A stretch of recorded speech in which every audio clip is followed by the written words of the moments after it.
today's video, I'm going to be showing you guys how to successfully build the Jack the Reaper animatronic from Spirit Halloween this year. Currently in the community, a lot of people have purchased this and they do not know how to build it correctly, and I don't blame them. I was struggling really hard on my video as well, so I sat here and tore mine apart and really looked at it and figured out how to build it the right way. I'm going to do a fast build and hopefully this helps you guys. Starting this video off, you got to have some common sense here as well. You're going to want to connect all of these support poles up to the main frame pole coming off the base and cotter pin all of those in. Super easy, and don't forget to do the twist snap lock thing right there. So you have labeled A on the base, B, and then you go up to the next one, snap lock that in as well, twist the wing nut bolt. C, which has this pole sticking across the middle, and it has this at the top, and above that is D.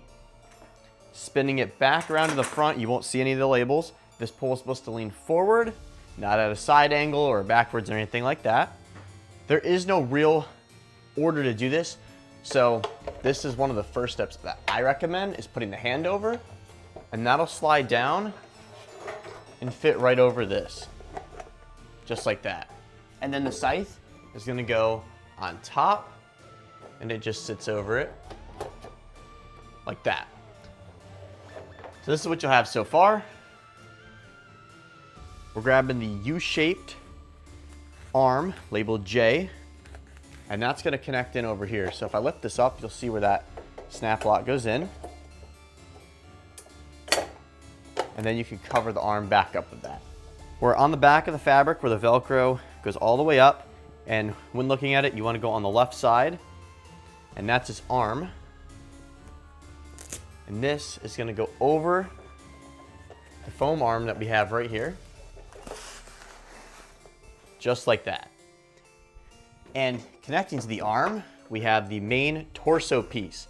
Most people think it's gonna connect down here onto the top of this pole or there. It doesn't. It's his arm right here that connects on. And this is probably the most common mistake, and you snap lock that right in. So at this point, you can pull the fabric up a little bit more. Maybe now this is starting to click for most people on how this works. I brought the clothing up and pinned it at the neck. I'm gonna spin it around now. And this is where this confusing pole comes in. So I'm gonna feed it up where the smaller part stays at the bottom, the longer end is gonna go up through here. You can see it's still coming up. And that is going to go in right here.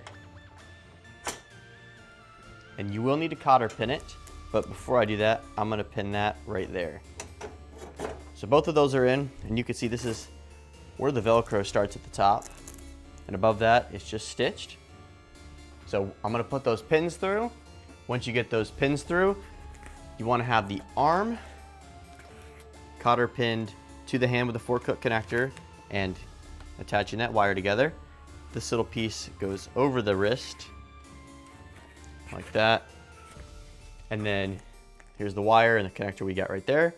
You feed this up his arm. Now up here, I don't know if this is supposed to be like that on mine. I'm pretty sure the stitching just ripped.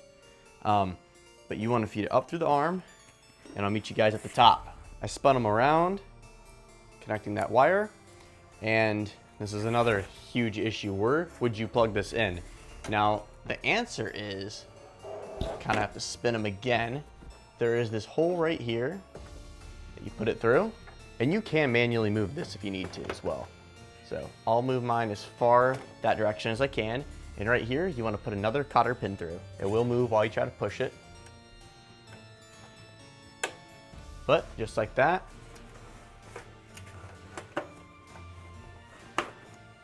This piece right here, not to get confused with this one, it has a square mount snap lock at the top. This one has 2 4-cut connectors. You want to start with this one, and it's going to go right up in here.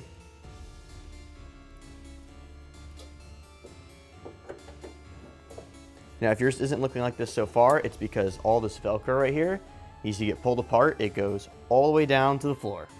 So you get that snap locked in, grab the other piece and 4-cut connect that, putting a cotter pin through. This step is crucial, make sure you do that. And then Down here a little bit lower, there is one more, also having a pin.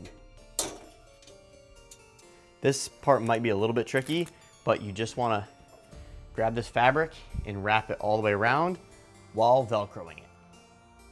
This is how everything looks so far. The reason I didn't put the head or cape on yet is so we could see everything down here. Also, this isn't necessarily a perfect way to build it, though it does work really well. You can still see this pole here. I'm not totally sure if this is the correct way to build it, but it definitely works really well.